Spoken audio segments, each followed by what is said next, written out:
You have nurtured and grown with your family business, with your very being. What now?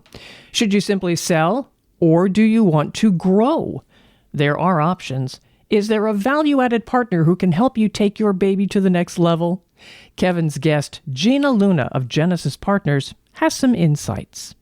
I would like to welcome today to the podcast Gina Luna, who is a managing partner at Genesis Park in Houston, Texas. Gina, thank you for joining me. Thank you so much for having me. It's great to be here. Well, I know that we were recently introduced to each other. We have not known each other a long time, like many of our guests, but in one quick phone call, I think we quickly became friends. Just two Texans looking at a lot of different situations and a lot of things in common. Although you're in Houston, I'm in Austin. As we know, those are about 150 miles apart, but sometimes worlds away from each other. And we spend a lot of time in Houston, have families we serve there and professionals we work with and other private equity groups. And so I'm excited to engage with you and your group and to learn more on this podcast so that you can share with our listeners more about your firm, what makes you unique. And seeing as this is the third part in a private credit series that we're doing on the podcast, I thought I'd just let you start off about your history, the history of the firm, your work experience, and how you moved through into that. And then tell us about your offerings, what makes you unique on the private credit side as well as the private equity side. Sure. Well, again, thank you for having me. It's great to visit with you. And I'll just start quickly with my own background. I am from Texas, have been in Houston for a little over 25 years now, and spent the vast majority of my career at JPMorgan Chase doing a host of different things, always on the wholesale side of the business. Loved every different opportunity I had there. In the last probably 7 years I was at JPMorgan, I was leading the commercial banking business for this region and serving as the chairman of the market, and spent the vast majority of that time working with middle market companies, helping them, with very basic things, but also with very strategic opportunities as they were thinking about growth or exits or transitions. And in my heart, I love middle market companies, founder-owned or family-owned businesses where we, in an advisory capacity, have the opportunity to work with the people who built the business. It's just really fun to do that and to help them think about how they get from where they are today to where they want to be in terms of this business. And so I left JPMorgan in, late 2016. And since then have continued to work with middle market companies, both as an advisor and also as an investor and board member in some cases, and then joined some public company boards. So I like that mix of smaller middle market companies and all the challenges and opportunities that they face. But I also think that you learn a lot from the corporate world and interacting inside public companies. So that's been a great mix for me and have been very interesting. We came together to start to talk about GP Capital Partners, which is the current fund under the Genesis Park platform, in early 2021. And the two founding partners of Genesis Park are Paul Hobby and Peter Shaper. And Genesis Park was founded in the late 90s and has had a couple of control equity buyout funds, also focused on the lower middle market, and done some investments outside of their fund as well. And along the way, they have had often thought it would be nice to have a credit vehicle alongside their control equity fund to make investments that didn't really require the whole private equity, as they say, the full Monty of private equity and all that entails. And so we started talking about that and brought into the conversation our other partner, Curtis Hartman, who had spent his career for many years at Main Street Capital. So he had the background of working within an SBIC. And the more we talked about it, we decided that this wasn't a fund to have alongside a control equity fund, but really given where we were in the market cycle, this was the fund and the opportunity we wanted to pursue. If you don't know about SBIC funds, they are somewhat unique. They are a program under the SBA, the Small Business Administration, and very different from what people think of as, kind of SBA loans that they get from their bank. And the way that it works is the SBA has a very thorough licensing process for SBIC funds. And so you essentially go through this very lengthy and rigorous process to demonstrate your capability, your track record, your reputation in the market. Because essentially, the federal government through the SBA is becoming one of your LPs, if you will. So the way the fund is structured is you raise a pool of private capital. In our case, we raised $100 million of private capital from LPs. And then you can leverage that up to 2-to-1, up to $175 million with 10-year SBA debentures. So at the time we embarked on this, the SBA debentures were like 1.5% or something. In a rising rate environment, it's still attractive, but not nearly as attractive as it was at that time. Anyway, so our fund, we went through the licensing process that typically takes a year to 14 months. And we completed our licensing process and received the license September 30th of last year, 2021. So in order to do that, of course, you've raised your fund of private capital, you've done a closing, all of that. And then once you get the license, you're in business and ready to start making investments. So we had been building a pipeline and we're really ready to start deploying capital in the fourth quarter of 2021 and now have closed some deals and are actively pursuing a pipeline. And it's primarily growth capital. I mean, that's the way we think about it.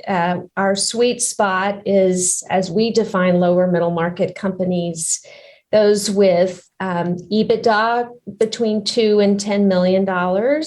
And, roughly revenue between 10 and 50. I mean, it can vary.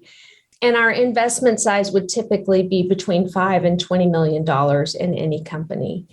And as you said, we're somewhat unique in that we have the ability within this fund to do both debt and equity. So at the portfolio level, we will be 70 to 80% debt, which could be senior secured debt. It could be true mezzanine or some combination thereof, unitranche structure.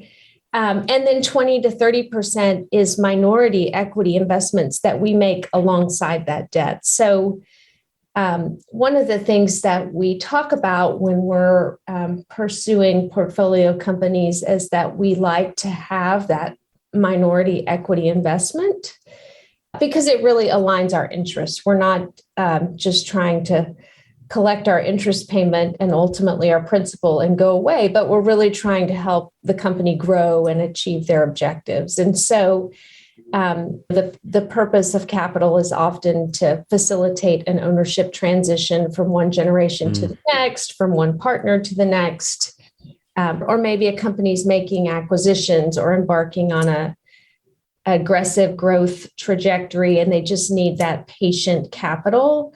That's more long-term and more flexible than what a bank would typically do.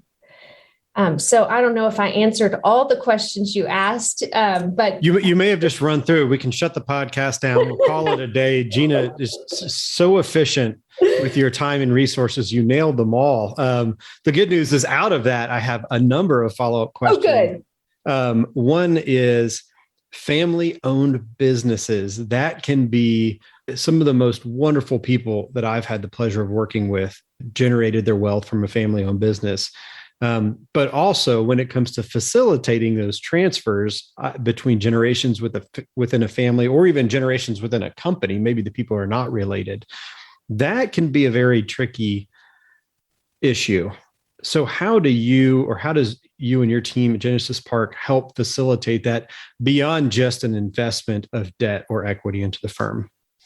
Well, it's funny because I've said both from my investing days and my banking days that I feel like I could write a book about human behavior and some of the best, most functional family relationships I've seen and some of the absolute worst. And You truly should.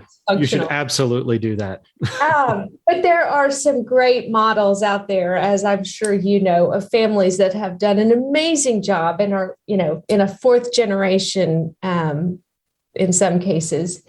And so, I find often, I would say most often, we're dealing with the first generation transitioning to the second, or the first generation not having a second generation that they want or wants to be transferred to. And so often we're helping them think about what would be an appropriate structure if they are transferring to a next generation. How do you think about, a daughter buying out her parents' business, for example, and doing that in a way that is positioning the business to be successful, setting up the parents to accomplish what, they've certainly earned through their life's work, and making it a fair transaction to all that's involved.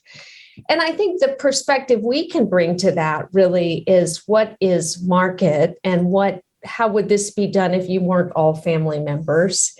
And also, they need great legal advice. And so we can help bring those resources to the table. The other thing that we often see is a founder who is ready to think about their exit, and they don't have a natural successor either in the business or in their family. And so helping them think about, what are the options at that point? Do you want to just sell the business? Do you want to retain a piece of the ownership and transition it to someone else that can take it forward for some period of time? So I think one of the things that I love about this fund, and again, the focus on the lower middle market, is we have so much flexibility to help think about what is the right capital structure and who are the right providers. And in some cases, it's us. And in some cases, it's not. And, even if it's not us, we're happy to use our networks that are incredibly broad and deep to help think about, well, who could we bring to the table? Who might be positioned to run this company for you in a way that works? And, I think that's one of the things that's different about us. We're not always the right solution, and that's okay. We're really happy to help people think about who else might be the right answer. And just position, if you do that and help position the company to be successful and the owners to accomplish their objective, the benefits of that come around eventually, even if not in winning the deal. Yeah. And I think too, just knowing your team and seeing the history, the folks that you have on the bench there, the ability to bring those potential strategic buyers to the table is something it looks like that your group brings when engaging a new firm or a new family to potentially sell their business or transfer it to the next generation. We certainly think that our, among the four partners, I think we collectively have each 30 years kind of business relationships in Houston and in Texas, and in some cases, broader than that, and lots of connections that could be mutually beneficial to both parties involved. And we spend a ton of our time doing that. And again, I think that's part of the culture of this firm. I think it's also, part of the Texas culture is that you just help people and not so much worry about what is the direct benefit to you. That will come around in spades. Yeah. And I think too, along with your structure, another kind of Texas type theme is that everyone at the table has skin in the game. And so I think putting forward a partial debt structure along with a partial equity structure says that, yes, we need to make some return along the way, but we are not going to be so focused on turning this within a certain time frame to meet a certain IRR because we have the debt structure to create a payment, flow along the way. We want to be a long-term partner. We have the SBIC, and we're looking at 10-year, programs. That's really unique in today's day and age, is finding an actual partner in a private equity firm, not someone who's just going to come take it from the family, squeeze all the juice out of the beet and then leave the shell behind, which seems to be more and more common these days. Well, and I think you've hit on such an important point, certainly in the market right now, where there is so much private equity capital in play and it's driving valuations, as everyone sees. But there are a lot of founders who don't want to give up control. They believe in the next turn of growth in their company. And so they love the notion of a partner who brings capital, that growth capital, but also all of the strategic kind of partnership that we try to bring to the table. And it doesn't create this forced exit for them in 5 years. And I've had more than one person say, as we've talked to them, some people might say this is expensive debt. The way I look at it is it's really cheap equity that allows me to continue to run this company and grow this company and benefit from the upside. And I think, in many cases, there's not a lot of offerings out there today that create that solution for companies. So it's fun for us to be able to have a slightly different card to play in the game. For sure. I think one of the analogies I heard from a friend who sold his company, he said it was like, you had that old Corvette that you restored yourself over the years, part by part, and you finally had it beautiful. And then you sold it to someone and you saw them get drunk and wrap it around a tree. It's because that was the experience of just the private equity people coming in by. They just took the company and wrapped it around a tree. You broke my baby. Yes. Yeah. And he's like, I spent so much time and effort. And at that point, it wasn't even about the money. The conversation wasn't about the money. It wasn't that he thinks he could have gotten another 10 million or 50 million for the company. What it was that was the baby. Right. That was the life's work. And then it was just demolished. And so finding a partner like Genesis Park, who's not going to take your Corvette and wrap it around a tree, is huge. It's very, very big. Well, it makes the decision for us, the investment decision, even more about the people, because we are relying on on great management teams that are going to accomplish this growth that they've planned. Because as I say, if we step in and take control, that means something went wrong, badly wrong. And that's not what we want to do. And so we do spend a ton of time focused on who are the people involved and take a lot of comfort in those that are willing to, continue their own ownership of the company and build its value. For sure. Now, as you said, there's a lot of different companies pumping capital into this space, especially the lower middle market space. It used to be, many years ago that no one wanted to touch this space with a 10-foot pole. And as you said, it was pretty much just banks loaning money to these companies. But now there's a high degree of interest in it. One thing and a theme that I see from you and Genesis Park is the one stop. So the one stop to find funding for the business for growth. How did that come about in terms of a formation? Was that part of the skin in the game approach, or was that something that grew out of necessity with existing relationships?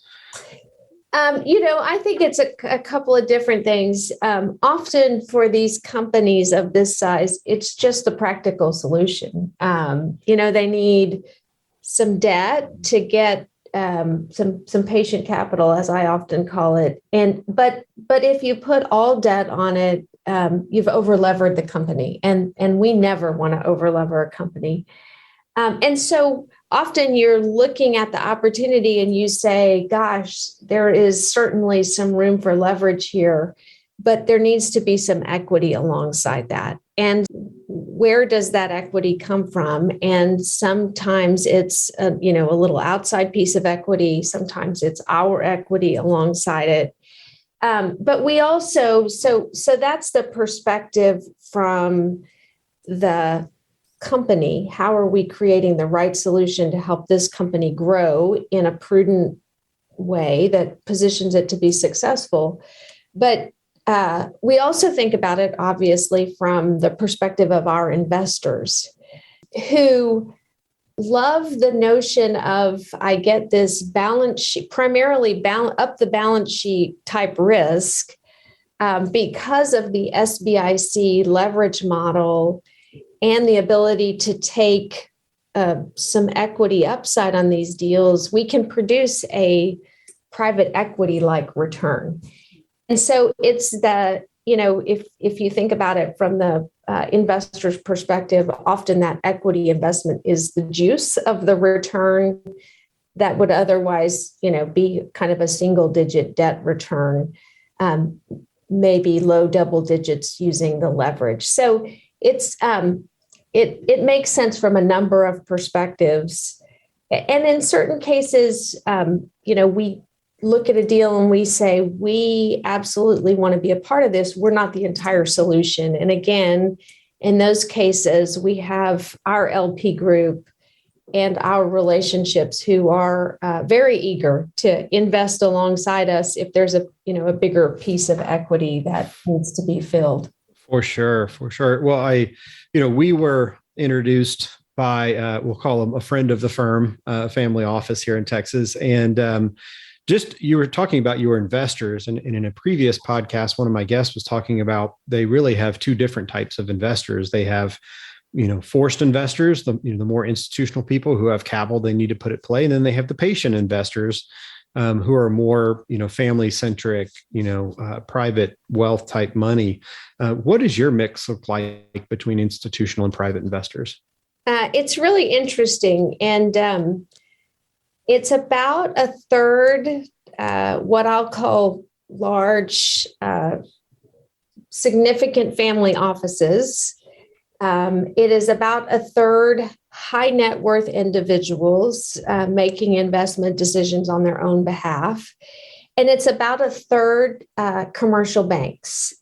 Commercial banks are very often investors in SBIC funds. It's one of the alternative investment classes that are permitted for commercial banks. And you can imagine that in addition to just the return, there are lots of advantages for commercial banks to be in and around this space. And frankly, we find them to be incredibly valuable partners as well. We refer a lot of business back and forth. We often are looking at deals together where they might be the senior lender and we're looking at a mezzanine piece, or we're going to hold all the debt, but the company needs treasury services and real estate loans and a whole host of other banking services. So we love having commercial banks as our LPs because we find them to be such good partners and, relevant to what we're trying to do. Now, are those larger commercial banks like JP Morgan, Bank of America, or are they more of the smaller like regional or community type banks? I will tell you, within our fund, we have the absolute gambit. So we have a couple of national banks, super regionals, all the way down to, what I would think of as a very, very small community bank. And love working with all of them in different ways. For sure. I think there's wonderful people at all of those organizations. Having worked at a large international bank myself, and then having a lot of experience just being around Texas in the community banking space, I think there's wonderful people at all of those, and great people looking to help Texas businesses, which seems to be really the focus of Genesis Park. Do you work with anyone outside of Texas? I know you focus mainly on the southeastern United States and Texas, but what is your kind of regional geographic area? We do. So the strategy that we described in our business plan to the SBA was Texas and the southern U.S., which is pretty broad, as our focus, but we're not prohibited from doing anything outside of that, other than it has to be domestically headquartered businesses. So for the most part, our deal flow comes from our relationships and people who know us or know of us or have done business with us in different ways. So by virtue of that, it tends to be very localized within Texas and surrounding states. Paul and one of our other colleagues, David Bilger, went to UVA. So they have, a network that comes from that. Peter has his own network from his business relationships and his days at Stanford. And so, again, it just by definition of where we circulate and spend our time and the people we know, that the vast majority of our deals are going to be in Texas and the South. But we often look at things outside of that. And, we ask if it's going to require that one of us get on an airplane once a quarter, we look at that a little harder, because it's all about allocation of time and priorities. But there certainly are deals that are worth that. And we have the luxury of being able to be somewhat particular about what we pursue. Yeah. Well, if you were to provide some advice to a family member who is the head of a family-owned business that is looking for growth capital or generational change capital, what would your top 2 or 3 pieces of advice be to them as they're in that search to find a partner? Well, I think the first thing is just really understanding what all the options are. I think a lot of people, for example, business owners, don't know that something like our solution exists. So they think their option is to sell to a strategic, sell to a private equity firm, maximize the amount of debt I can get from a bank, or, maybe raise some minority equity. But I think that's often a challenge as well.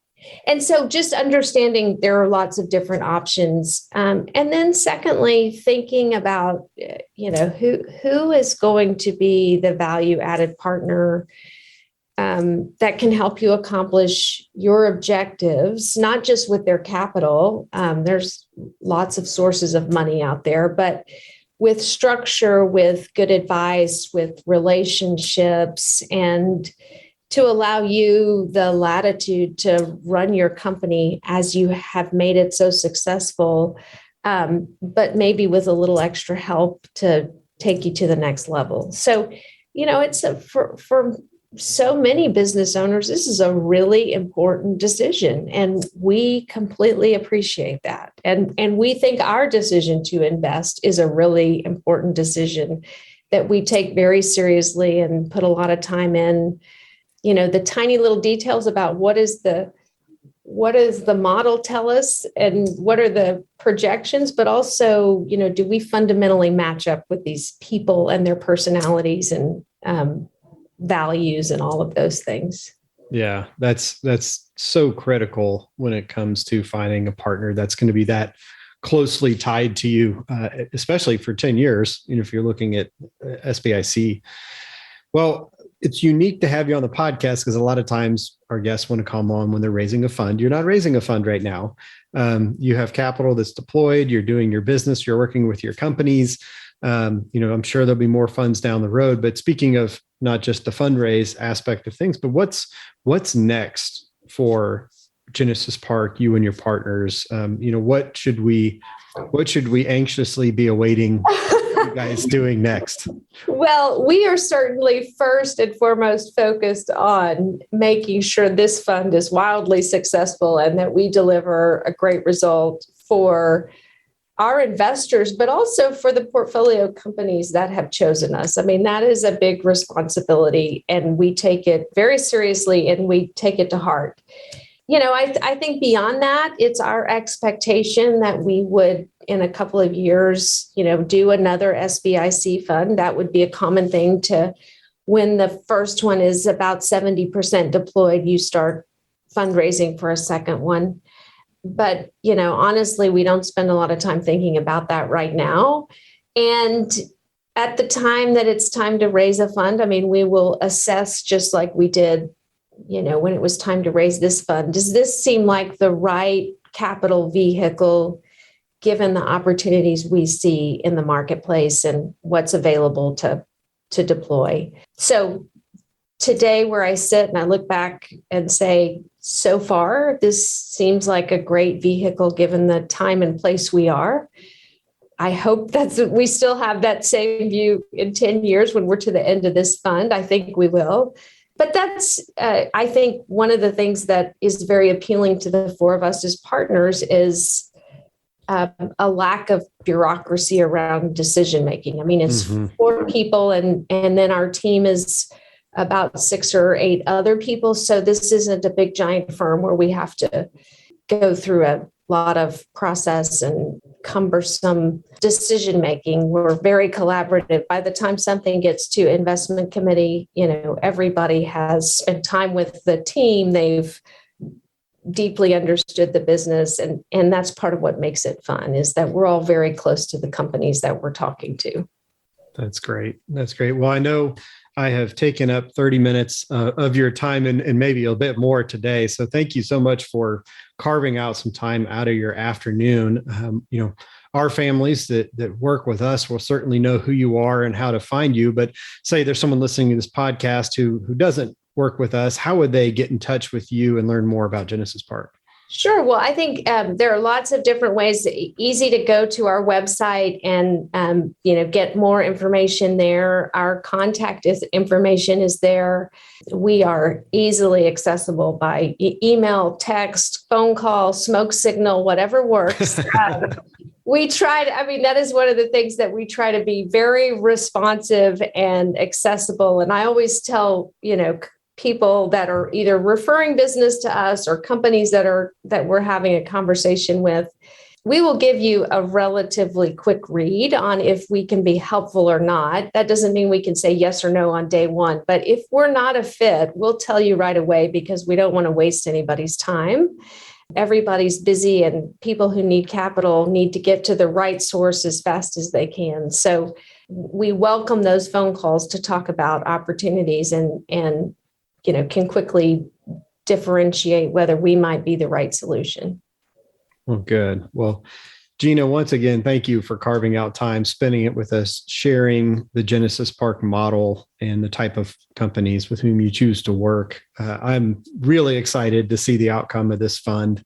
The SBIC stuff is very unique, and to seeing that success going forward, I'm excited for it, and hopefully a long partnership with you and your partners as well. Well, thank you again for the opportunity to visit with your audience, but also to just the podcast in general, to help people get this kind of information. I always say, half the battle is just people knowing what the available options are. So you're doing a great service in that. Oh, thank you. Well, thank you very much. We appreciate it. And we appreciate your support. So. Yeah, good. Good to talk to you. All right. Take care. Thank you for listening to the Uncorrelated Minds podcast. Click the subscribe button below to be notified when new episodes become available. For more information on the topics covered in this podcast, please visit the show notes page for links to further information at www.sinaceracapital.com. Sinacera Capital is a registered investment advisor. Advisory services are only offered to clients or prospective clients where Sinacera and its representatives are properly licensed or exempt from licensure. The information provided is for educational and information purposes only and does not constitute investment advice, and it should not be relied on as such. It should not be considered a solicitation to buy or offer to sell a security. It does not take into account any investor's particular investment objectives, strategies, tax status, or investment horizon. You should consult your attorney or tax advisor. All information has been obtained from sources believed to be reliable, but its accuracy is not guaranteed. There is no representation or warranty as to the current accuracy, reliability, or completeness of, or liability for, decisions based on such information, and it should not be relied on as such. The views expressed in this commentary are subject to change based on market and other conditions. These documents may contain certain statements that may be deemed forward-looking statements. Please note that any such statements are not guarantees of any future performance, and actual results or developments may differ materially from those projected. Any projections, market outlooks, or estimates are based upon certain assumptions and should not be construed as indicative of actual events that will occur.